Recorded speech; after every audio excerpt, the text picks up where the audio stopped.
Hello everyone, welcome to another edition of the Wrestling Matters podcast. I am your host, Anthony Walker, or if you're an EPW fan, better known to you as The Head, as you found out April 19th. On today's show, I'm going to be talking about Monday Night Raw, TNA, and Smackdown, as I always do. The main points, not the full, content of it. The main points, the points that I feel matter, to me anyway, and to probably wrestling fans out there. Without further ado, let's kick it off with Monday Night Raw. And Monday Night Raw kicked off this week with a 20-man battle royal. Now, regarding to what happened with Shield and an Evolution at Extreme Rules pay-per-view, obviously Triple H didn't take too kindly to it and forced the King of Kings, forced Dean Ambrose into a battle royal with his US title on the line. Granted, it took some luck of the Irish to wrestle Old Glory away from the lunatic fringe, since the battle eventually came down to Sheamus, Jack Swagger, Dean Ambrose, and both members of Axel. Ambrose eliminated the three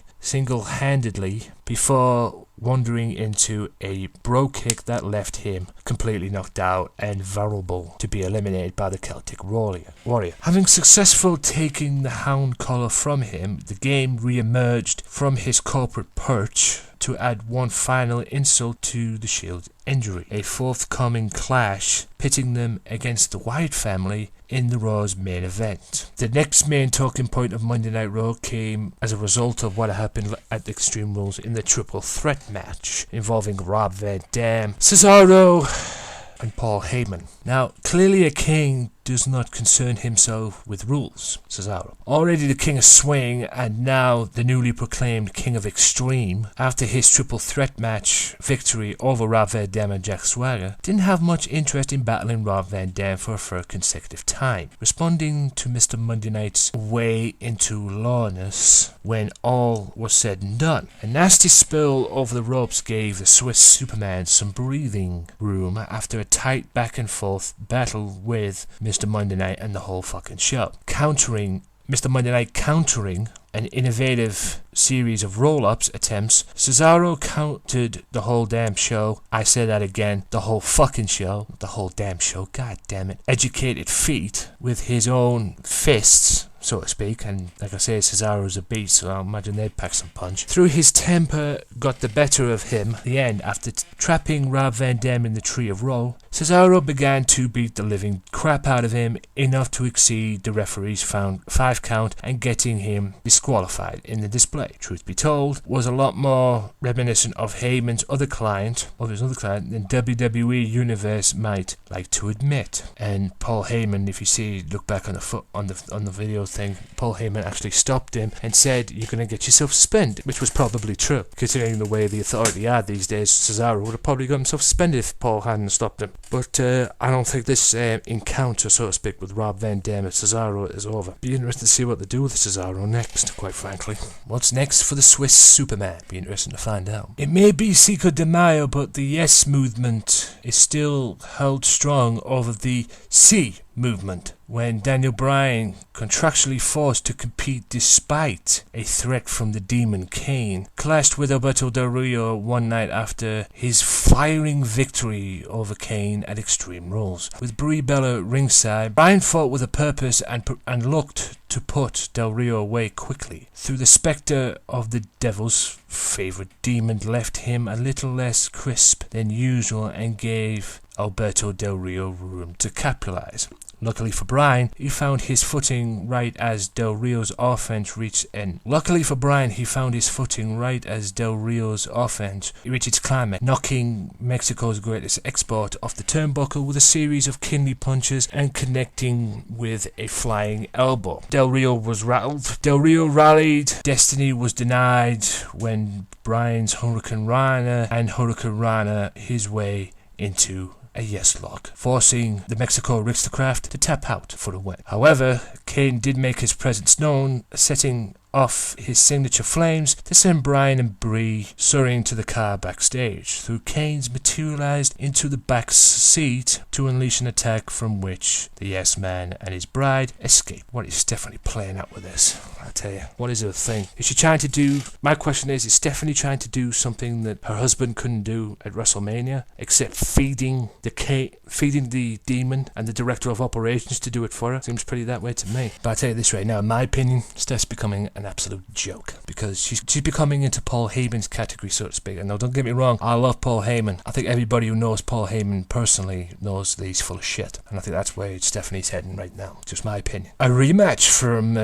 Extreme Rules pitted the new champion, God Save Our Queen, Bad News Barrett, love that guy, against the now challenger, Big E Langsford. Sometimes it's good to be the bearer of bad news. One night after capturing his 4th Intercontinental Championship, Bad News Barrett continued his run of good fortune by prevailing against the former champion Big E, who wasted no time invoking his rematch clause. It looked like Barrett's honeymoon would be short than a trip to the loo, when the Big E monster flattened his opponent in the opening moments. It was Big E's own power that worked against him when Barrett dodged a charge into the corner, following up with a cactus elbow off the apron that took the wind out of Big E's sails. The big man repaid the favor, by allowing Barrett to run himself into the corner, bringing the match to an even keel. He stayed on the champion so much that Barrett had to resort to trickery in order to save his title. First, he faked begging for mercy to create separation, then irate his way out of the big ending to strike with Bad News being the bullhammer elbow for the victory. 1, 2, 3, and Bad News Barrett is still your Intercontinental Champion. Question is, what's next for Bad News as the Intercontinental Champion? Who will his next challenger be? Will he get a title? Will he get pushed into the world title picture? Remains to be seen. I hope he goes to the world title picture myself, but like I said, that remains to be seen. I'm just glad that Bad News Barrett is a champion and back in the ring. I mean, don't get me wrong, I'm not really, I've got some bad news for you. I'm not really thinking about that. All I want is him back in the ring, and I've got my wish, and he's a champion again. Hallelujah. Now for the main event, which pitted the Wyatt family against the Shield. These two teams already had a match of the year candidate, I believe was at the Elimination Chamber. But anyway, for go-rounds in, and each ride on the Shield vs. Wyatt remains as much of a thriller as the WWE Universe is ever likely to see. Despite the numerous clashes, WWE's two biggest and top factions in the WWE today still can't wait to get their hands on each other. The 6 men brawled before the bell even rang on their latest authority-mandated clash. Once things settled into the groove, so to speak, it was high-flying Seth Rollins. What a surprise. God, I love me some Rollins, I do honest. The now former United States champion, the lunatic fringe himself, Dean Ambrose, who found themselves isolated by the Wyatt family. The Hounds wisely unleashed Rollins a decisive moment to equalize the match, and that he did, a standing senton, until Harper cut him short and tagged Bray Wyatt to follow up. The Ariels managed to hang up tough and tag in the monster Roman Reigns. The Big Hound's rampage was cut short, so to speak, by Evolution, whose interference allowed Bray Wyatt to extract Sister Abigail on Roman Reigns for the victory. However, it wasn't over, because obviously the Evolution team, looking for revenge after losing to the Shield at the Extreme Rules, enlisted a post-match beatdown that left the Shield in tatters as the Hounds suffered RKO's, pedigrees, and ultimately Roman Reigns suffered the Shield's own finishing move, a triple powerbomb. Adaptation by Evolution at its clear finest, I would say. Be interested to see what happens upcoming on Raw next time around. Oh hell, there's still a lot to talk about in the week as well, but what's next for the Shield? After what I've heard, I mean, Batista's looking for some time off to do some promotional stuff outside of WWE, but I've heard that there's going to be and I said this on the Sunday Segue podcast, shout out to my boys by the way, and thank you for having me on this past week. Like I said on the podcast, from what I've read on dirt sheets and whatnot, I believe there's going to be a Shield versus Evolution old school war games planned for Battleground. I know I said Payback on the show, but I meant Battleground. And Battleground is a month before SummerSlam, so I'm guessing that would be in some point in July, so to speak. I don't know. The scheduling and the pay-per-views is kind of messed up thanks to WrestleMania, but that's a different story. Like I said on the podcast this past Sunday, I hope this happens. Everybody, and the guys on the podcast said it as well, who I was on with, they said it as well. This would be awesome if this happened. 2 rings, 2 cages covering both rings. Oh, please, WWE, make this happen. But it'd be interesting to see but if it doesn't happen, I guess it'd be understandable because I kind of didn't agree with Shield winning against Evolution on Sunday, to be honest with you. I thought Evolution would have won and then Shield would have got the payback on Evolution at the payback pay-per-view, and then that would have built in from there to leading into the Battleground, unless they're going the other way around and having Shield win at Extreme Rules and Evolution win at payback. I don't know. It's hard to figure out what direction this feud is going, but I'm not complaining because I'm enjoying it. Question is, will that War Games happen at Battleground? I certainly hope so. Coming up, TNA and Smackdown results, or Smackdown main points I should say, and more promotional stuff with EPW as well as a few other things as well, so stay tuned for that. But now to the TNA main points. TNA's main point started with World Heavyweight Champion Eric Young coming out and addressing the people. He begins the show by explaining, standing center in the ring, EY wants the fans to know why he insists on defending the title each week. He does it because he said he would.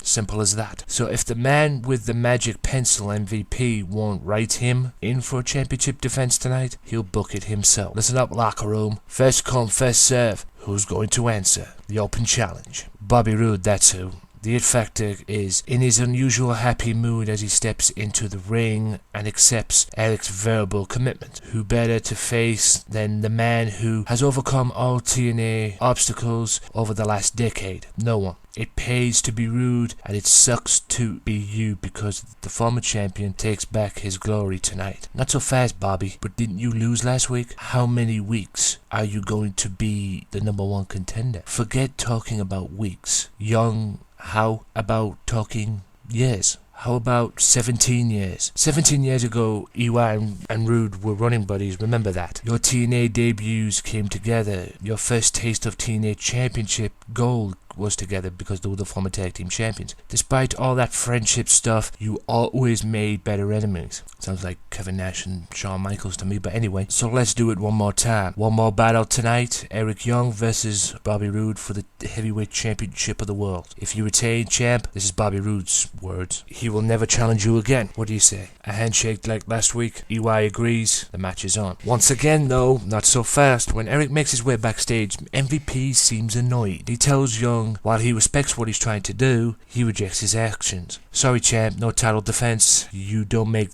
your own matches, and it sends a wrong message if you are allowed to do so. Instead, MVP will do one better and he will name your opponent later on in the evening for the TNA World title at Slammiversary. EY has no choice but to agree, and EY leaves the office, whilst for some strange unknown reason, MVP has an unsettling smirk on his face. Find out what that's all about later on. In one of the biggest matches of his career, Ethan Carter III, C3PO, was suited up and ready for Kurt Angle. Written off by many and at times even dismissed by Kurt himself, EC3 had an uphill battle for respect since his debut. Tonight may have helped. Any hate that the doubters have and any doubt that the haters have, in stunning fashion, EC3 stood toe-to-toe with the Olympic gold medalist and didn't take a step back. Well, maybe he took a few steps back. Angle's intensity was at an all-time high and ended up being his own downfall. His knee was obviously injured and seemed to pop out of place twice during the match. Seeing the advantage, Ethan Carter took it and ruthlessly clipped the TNA Hall of Famer and scored a shocking and fairly sudden 3 count on the Olympic gold medalist, which came back to bite Kurt Angle in the end, because as we all well know, if you see the video on TNA's YouTube page, the doctor tells Kurt Angle that he's torn his ACL. So that means another run on the sidelines for Kurt probably, and not only that, another surgery. Gotta feel sorry for the guy. Obviously, what happened earlier on in the evening with MVP and Eric Young obviously didn't sit too well with Bobby Roode. Bobby Roode rushes to the ring to confront the boss and demands his title shot. Obviously pushes MVP's buttons and a brawl ensues. I guess the boss man's announcement will have to wait. Plus, Bobby Roode's title shot will have to wait too. Now on to the TNA World Tag Team Title rematch, which was a ladder match. When a showdown has as much anticipation as a ladder match between the TNA World Tag Team Champions, the Wolves, and the former Tag Team Champions, the Bromans, it seems hard to live up to the expectation and live up to the hype. However, this time around, both teams not only met expectations, but breathtakingly exceeded them. The action spilled from the entrance ramp to the ring and included some of the most insane moments in Impact Wrestling's history, TNA's history, including a suplex on Jesse from Eddie Edwards that sent both men flying over the top rope to the floor, and a top rope stomp by Richard on Robbie on an outstretched ladder outside. Check out TNA's YouTube page for that. You have to see that one, trust me. Not only that, the biggest move of the night was saved for last as DJ Zima tried to get involved as the American Wolves. The Wolves were trying to get the World Tag Team Champions, and all they had to do was climb up the ladder and grab the World Tag Team Championships. But, like I said, DJ Zima tried to prevent that. However, both Wolves sent him flying from the top of the ladder to the Bromans on the outside of the outside arena floor. Xavier Richards then went on to grab the belt and retain the TNA World Tag Team Championship. You have to see it. You have to see that grab thing. They literally grabbed him, flung him, and as he landed on his brothers, you could see he bounced off the rope, so to speak. And when I saw that for the first time, I thought, he's hit his head on the rope. He's broke his neck. But thankfully he didn't, and thankfully he was okay. And the best tag team in TNA, dare I say professional wrestling, are still TNA World Tag Team Champions. Now, another thing I have to bring up, Bully Ray promised to go and look for Dixie in Nashville. Well, he lived up to that promise because he invaded TNA headquarters. Now, I'm not going to talk about this. I'll let you go and see for yourself on TNA's YouTube page. It's in 5 parts. Go and check it out. Let's just say it involves TNA HQ, Bully Ray, Rockstar Spud, and a table. He didn't find Dixie, but he made an impact that night, or that day rather. And yeah, just go and check it out for yourself because it is quite funny, to say the least. Now on to who is the next challenger at Slammiversary for Eric Young. MVP comes out, gets ready to name the #1 contender for Slammiversary. By all means, brings the world champion out because he wants to know who's going on. Everything's cool. MVP announces the #1 contender for Slammiversary. The Slammiversary #1 contender does not come out. Eric Young turns around and says, "What's up?" Thinking that maybe he's got cold feet. MVP had this puzzled look on his face as well. Has he got cold feet or something? I don't know. But then he obviously wasn't going to come out, so MVP had to do it a different way and proceeds to punch Eric Young in the face and start to beat down on him. Literally beats him down, mount punches, boom, boom, boom, and then announces that the #1 contender turned out to be him. So at Slammiversary, it's going to be MVP challenging Eric Young for the TNA World Heavyweight Championship. Now, political move, ego move. Where's the storyline going to go, if it is a storyline? And what does the future hold for MVP as in charge of TNA Director of Operations? It'd be interesting to see, but what is for sure a done deal is Eric Young defends the TNA World Heavyweight Championship at Slammiversary against MVP. Be interesting to see how that turns out, for sure. We kick off the SmackDown main talking points from the results with still favouring his hurt shoulder. Dean Ambrose attempts to regain his United States Championship from Sheamus, the new champion. Yes, Dean Ambrose got his rematch clause. In what seemed to be a hard-fought showdown, Sheamus' bro kick drove Ambrose completely out of the ring, while the Lunatic Fringe heroically managed to beat the 10 count. He unfortunately walked straight into a second dose of the bro kick from the Celtic Warrior, which led to him losing and bringing an abrupt end to the contest, and Sheamus retains the United States Championship. Not much in the match, but yeah, it was a good match all around. The next talking point was Cesaro and the Intercontinental Champion Bad News Barrett versus Big E Langston and Rob Van Dam. When Cesaro's outspoken advocate Paul Heyman joined the announce team at ringside in a highly competitive and great tag team match, I might add, the new Intercontinental Champion Bad News Barrett took Rob Van Dam out of the equation and set up the King of Swing to overcome Big E with a neutralizer and get the 1-2-3 on his opponent and get Cesaro and Bad News a tag team victory. Now, I think there's a feud going on between Rob Van Dam and Cesaro, which I very much like a lot. But what's next for this Bad News and Big E rivalry, so to speak, over the Intercontinental Championship? Will they give Big E another shot at the Intercontinental Championship, or will Bad News move on to other challenges? I mean, he's already had the rematch, but you never know. Stranger things have happened in WWE, believe you me. Now, I'm not going to talk about the whole match, but I just want to bring up Fandango Layla versus Santina Morella and Emma.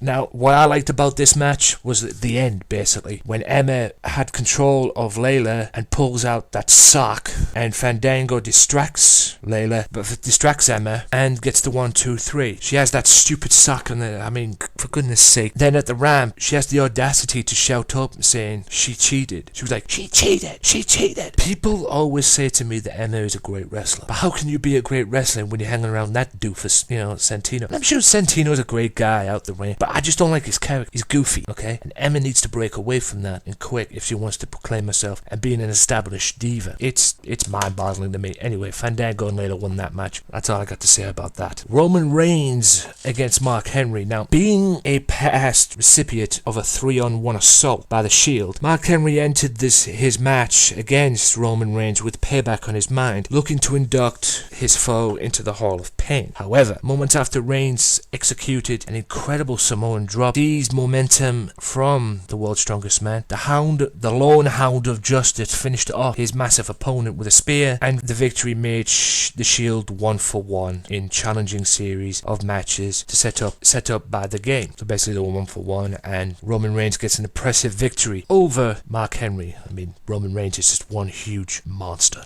Believe you me, the monster, the muscle, the Shield. Batista versus Seth Rollins. While clearly not 100%, Seth Rollins stepped between the ropes to battle Evolution's Animal in the rubber match of the Shield SmackDown single match challenges. When the action spilled outside the ring, however, Batista caught Rollins launching an attack from the top turnbuckle and slammed him into the announce table before his feet could reach the ground, ultimately giving him the victory by a countout. Then the former World Heavyweight Champion delivered a post-match Batista bomb on the worn-out adversary. Is this feud going to end? I really do hope that what they're working towards happens in this rivalry between the Shield and Evolution. Will it happen? We just have to wait and see. War Games, Battleground. Oh, please make that happen. And the final talking point of the evening, so a match between the Wyatt family versus John Cena and the tag team champions, the Usos. Following Bray Wyatt's earlier statement that he and John Cena were going somewhere from which they could not come back, the Wyatt family battled the C Nation leader and the WWE Tag Team Champions, the Usos, in a fierce SmackDown 6-man tag main event. In the final moments of the match, amidst the pandemonium that resulted from the Usos' aerial assault that broke up a 2-on-1 attack on Cena on the outside, Luke Harper delivered an earth-shattering clothesline outside the ring to score a victory over one half of the tag team champions. Question is now, after that, will Luke Harper and Eric Rollins get a tag team title shot against the Usos? They're obviously not the number one contenders. Last time I checked, the number one contenders were the Shield, but that seems to have been forgotten about, hasn't it? Be that as it may, we'll have to wait and see in the upcoming weeks on WWE. We'll take a quick break now, ladies and gentlemen. We'll be back after this. Well, I've got a point that I want to bring up from SmackDown, also some shoutouts, and what to look forward to as far as the podcasts are concerned. So stay tuned for that.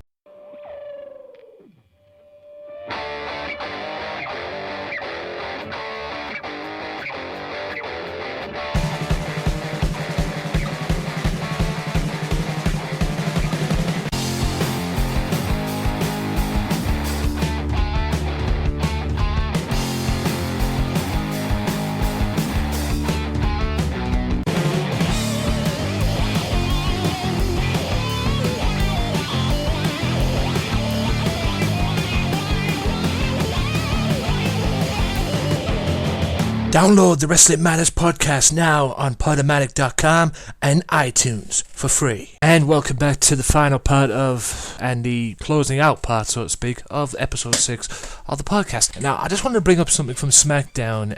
Not that he had one anyway, considering, but El Torito pinned Heath Slater during a 6-man tag match between 3MB and Hornswoggle and El Torito and the Los Matadores. Now, probably one highlight of the match for me was when Hornswoggle cleaned El Torito's clock by just punching him and knocking him out, but it didn't prove anything because... But, El Torito actually beaten Heath Slater. If that's not the end of...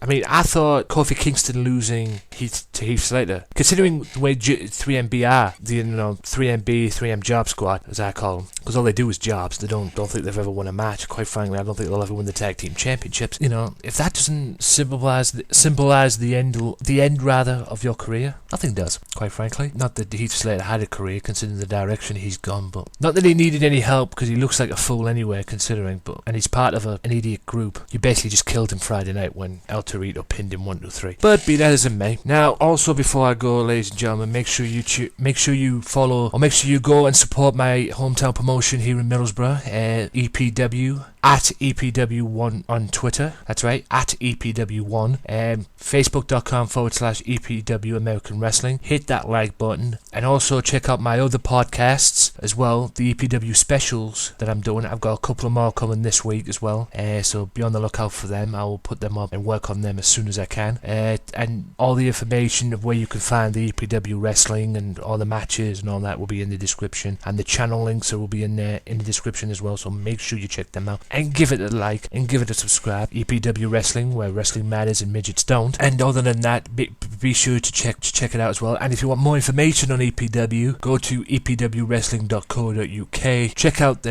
out all the details. It's probably not updated, but just check it out anyway. Show your support, buy the merchandise, and just support, my hometown wrestling promotion. Whether it will last being called my hometown wrestling promotion, I don't know. Hope so, because I want a wrestling promotion that I can be proud of. And at the moment, from what I'm seeing from EPW, since I've been back and since I've started associating myself with them again through these podcasts, and I like what I see. So to EPW, keep up the good work, and hopefully it lasts. Anyway, and like I said, it's a clean slate this time round. No egos, hopefully, no morons there helping out. It's a new breed, as they told me the first day I went back, and hopefully they could do something good about it, and I hope they do too. I really do. Like I say, EPW Wrestling, where wrestling matters and midgets don't. If Chris hears that, then I wonder if he'll take that slogan.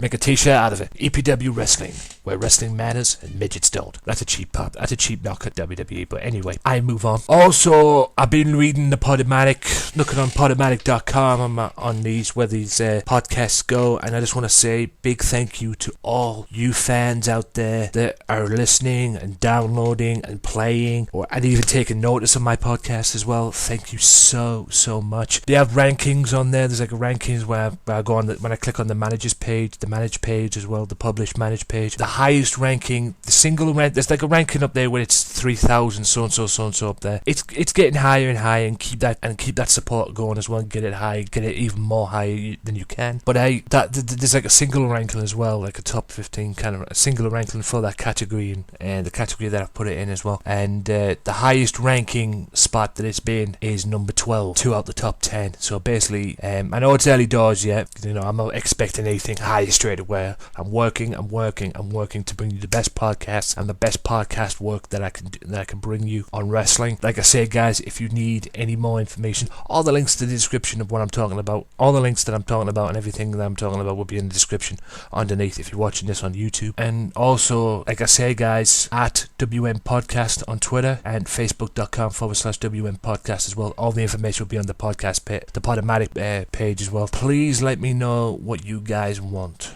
Comment it on the box in YouTube as well if you can. Just let me know if there's any adjustments that you need. Don't be afraid. Tell me what you need, what I need to do in relation to improving the show, if they need to improve the show, so to speak, as well. And I want to send a big thank you to the Sunday Segue podcast, Kitty Killer, Shugs, and their head of fan relations as well, James Powers. Big thank you to you guys for paving the way for me and helping me on the long way and giving me the ideas of what I can do, because it's alright having ideas for things and that, having ideas and that, but it's finding a way to execute them that works. But you guys' advice and all that help me along the way, and I really do appreciate it. And make sure you check out the Sunday Segue Wrestling podcast, the only Segue podcast that matters. Get the end Segue podcast. But other than that, thank you so much to all you guys for downloading and supporting me. It is really appreciated. It shows me that I'm doing something right, and I'm far from done yet. There's going to be a lot more as well. Be sure to check out the Wrestling Matters podcast. Be sure to check out the EPW specials as well. Like I say, all the information will be on the YouTube in the links and the descriptions underneath the videos and that. Be sure to check them out. Give my hometown promotion its support, my hometown wrestling promotion, and continue to enjoy my podcasts, and that is it. Oh yeah, one more thing before I go. I'm looking to do a review on the Extreme Rules pay-per-view. Call it a pilot episode kind of thing, like a test. I don't know what to do yet. Looking to do it sometime this week as well. I have been able to at the moment because I've been busy, but it's coming soon. Don't know when though, when I get some time and everything, because like I said, I've been busy with the podcast and been busy with other stuff as well, including EPW. So when I get the opportunity, I'll do it. It's just finding the right time and all that. You know how it is when you're busy and that, you can't find things, you can't find anything to fucking do when you're busy because you're up to your neck in stuff. So it will come very, very soon. And also to the Sunday Segue Wrestling podcast as well. Kenny Killer and Shouts, this is for you as well. I'm going to start in the coming weeks as well working towards bringing guests on the show. Like the guys do on their show, that the Sunday Segue crew do on their show, they bring guests on their show. I'm going to bring guests on their shows, on my show as well, don't worry about that. I've been testing out a few things, like a Skype recorder and all that, to get this thing working and all that. And I've tested it out. There's a few dodgy sides to it, but I've tested it out and hopefully it'll work. And hopefully it'll work a bit more. I'm looking to test it out again in the coming, say, months, maybe a couple of weeks, I don't know. So if Kenny's watching this right now, I'll be knocking your door down for a little bit of advice and everything on how to set this up and anything, because I want to start bringing guests on the show and I want to have a good laugh, basically. And that's the whole key, and that's the whole thing that I want to bring to you great listeners, my listeners that are supporting me, and that I'm very thankful for. But with that being said, ladies and gentlemen, this has been episode 6 of the Wrestling Matters podcast. Thank you so much. Continue to also listen as well to the Wrestling Revolution podcast for CVFM every Tuesday between 5:30 and 6 on CVFM Radio 104.5 FM, cvfm.org.uk for that. And yeah, until next time, I've been your favourite host, I know, the Wrestling Matters podcast host, Anthony Walker. Thank you so much for your support again. Until next time, tune in next time to episode 7. Thank you so much. Goodbye.